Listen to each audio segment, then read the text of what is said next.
Only ever Ubered once, picked up a couple that had been making out as I pulled up, and the entire time driving, she kept saying how they were gonna smash. Dude definitely got lucky that night. Uber and Lyft drivers, what's your most NSFW story? What's up viewer, thanks for coming back to another Alien Radio Storytime. It's your favorite storyteller Andrew, back at it again. Since you're already here, you might as well like the video, subscribe, and ring the bell button. If you don't, then you're mom gay. No more waiting, let's get started with today's stories. We have a driver here who has been advertising on Craigslist. He has his girlfriend right in the back seat and arranges specific pickups so she can give you a handjob during your trip. Same friend, 3 occasions over a year. 1. Guy was drunk and pulled his pants off and started playing with himself. 2. Girl decided she was happy and pulled her top off for her other friend that wasn't so drunk to feel her up, the friend apparently flipped out. 3. Guy passed out drunk so he checked and his pulse was low, took him to the hospital, turned out the guy was overdosing on Xanax and alcohol, and he saved his life. I picked up a client who said he was on his way to the hospital to get something removed. It was very clear by his movements that he had something stuck in his ass. I asked if he needed an ambulance instead, but he said he didn't have insurance so he couldn't afford it. After I dropped him off and helped him in, I got back in the car and looked back to find a bloodstain on the seat. The morals of the story are: 1. If you're poor, don't shove things in your ass that can get stuck. 2. Never get light gray upholstery in your new car. Wasn't really NSFW, but on my second day doing Uber, one of the clients was on house arrest, Dave. Dave was a cool guy. He wanted me to buy him some wine and smokes from the gas station. He even trusted me with his card plus PIN. When I get back I decide to just have a smoke with him. That turns into us doing Tai Chi in his backyard at 2 a.m. Really cool dude Dave was. Hope he turned his life around. I was in Santa Ana, California looking for a guy I was supposed to pick up. He lived in a large cul-de-sac with a small park in the center. It happened to be later in the evening when I went to pick him up. I go through the cul-de-sac once pretty slowly as I can't find his house. I decided to do a second round of the cul-de-sac, and when I get a quarter of the way through, 2 guys emerge from the park, and one of them pulls out his pistol and asked, "What the duck you doing in my neighborhood?" I decided to act really calm and just let him know that I'm with Uber and was unable to find a passenger and who I was looking for. He says, "Oh, you looking for random name, he's at the top of the cul-de-sac blue house." I thanked him for his help and cancelled on my rider. Duck that crap. I don't drive for either of those companies, but I had a pretty bizarre fare once. I picked up a guy and a girl midday Saturday for a short ride, a couple of kilometers. The girl seemed drugged out of her mind and was wearing somewhat revealing clothing, so it was pretty clear they'd been partying the night before. While driving I picked up their conversation, which they were not even attempting to hide. It was pretty clear that the guy had a girlfriend who was not the girl in the car and that he had just hooked up with this girl. They were currently heading to his girlfriend to explain what had happened. To be clear, he is bringing the girl he was unfaithful with along to explain to his girlfriend that he just ducked her. He tipped well though.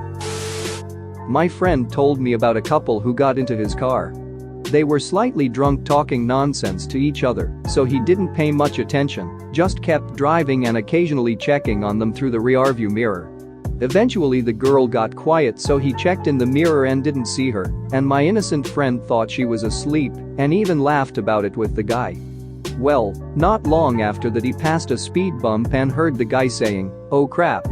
At the same time a gurgling sound was heard and a smell of booze plus sour filled up the whole car. So yeah, the girl was sucking off her boyfriend whatever. The speed bump caused her to deep throat and vomit all over the backseat, and my poor friend still had to drive around with a vomit-smelling car. At least they rated him 5 stars. A mate of mine drives Grab, which is basically a Southeast Asian version of Uber. Once picked up a guy and 3 girls. Turned out the guy was a pimp and the girls were hookers, and the 4 were being tailed by the cops for illicit prostitution. And my friend was forced to get involved. Long story short, they got stopped by the cops, and my friend explained that it was his birthday and they were going to an orgy for his birthday. And no orgy for him. He did get a nice tip though. Edit. Next time I better make it clear what tip I am talking about. Picked up this very tall and somewhat muscular looking black girl carrying what looks like a tackle box. She was dressed somewhat risque.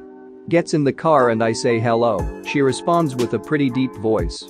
We started the trip and she was telling me that she was on her way to do makeup for one of her friends and her phone rang.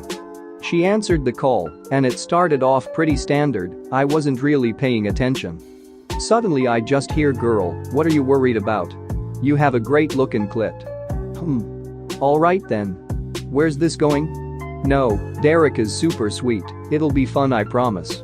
No girl, he's just gonna come through the doors. Yes, I'll be there. I'll be outside the doors as one of the topless guards. Anyway, he's going to pan through doors, focus in on you on the bed. Just start playing with yourself, nothing you haven't done before.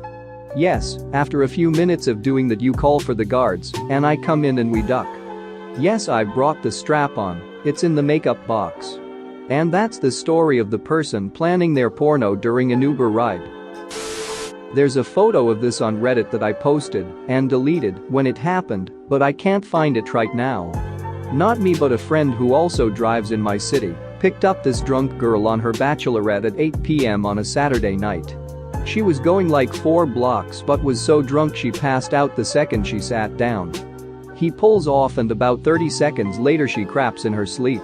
She's wearing very short shorts so it just falls out on both sides. Being that she's passed the duck out, he drives her to her hotel anyway, with the windows down trying not to vomit. When he gets there, she kinda wakes up and in the process of getting out manages to smear crap on his back seat, on the back of the front seat, on the inside roof, on the outside roof, and on the door. She says sorry, throws him $20, and disappears. Uber gives him $250 to clean his car, charged to the crapper. The next day he gets an email from Uber saying she called them all pissed off because why did she have to pay a soilage charge when she already gave him $20 to get the car cleaned? Not exactly NSFW, but definitely my favorite story. I picked up a couple in their 30s on St. Patrick's Day this year at 2 a.m. They wanted to take about a 35-mile drive at 6.3x surge, so I was about to give the third highest paying fare I'd ever given. Great way to end the night. They had clearly been drinking like they were 20-somethings since early in the day. The wife, in the front seat, was super apologetic for the first 5 minutes or so, completely embarrassed about their level of intoxication, while the husband, in the back, was trying to be my new best friend. After 5 minutes or so though, the Sandman paid them a visit and they both passed out. I drove for the next 20 minutes in relative peace. When we arrived in their driveway, the husband was sound asleep and they had a half-inch of wet snow in their driveway, so I took the wife inside first. While on the way in, she upended her purse in the snow, but I was more focused on getting her safely inside. Once we got in, I helped her to the bathroom and then went to the garage to get a snow shovel. I cleared a 4-wide path from the garage to the car so I could get the husband inside. He's a bigger guy and I wanted to be safe and finally got him awake. I gave him my shoulder and got him inside. He begged me, please, just get me to the recliner, I can't make it to bed, so that's where we headed. All the while the wife is throwing up with the force of a small waterfall in the bathroom. I ran outside and grabbed the contents of her purse, which included her phone, absolutely soaked at this point, and came back inside. She begged me to rice her phone, so I started to dig through her cupboards for a bag and rice. While digging I came across their meds and pulled some. Edit. Advil, absorbed by kidneys, for them. I riced her phone, then gave them both Advil and water, and told them to take more in the morning, they were gonna need it. Then I locked the door and showed myself out. In the end, I was dropping them off for well over half an hour, but the fare was awesome, and the day was my second best day of driving, so it didn't really bug me. The kicker? They left me a 5-star review the next day. Pretty okay guy. Best ride ever. Obligatory healthcare provider edit. I promise I actually gave them Advil. I was typing that while very exhausted and hurriedly eating breakfast and mixed up my drugs. I try not to poison my writers. When combining Advil with Edo, don't take more than the recommended dose and combine with food and a fair amount of water to avoid GI issues up to and including bleeds. Also, my top-ranked post is about me taking some drunk folks home. Awesome. Like and subscribe for more funny, interesting, and scary r/ask Reddit videos.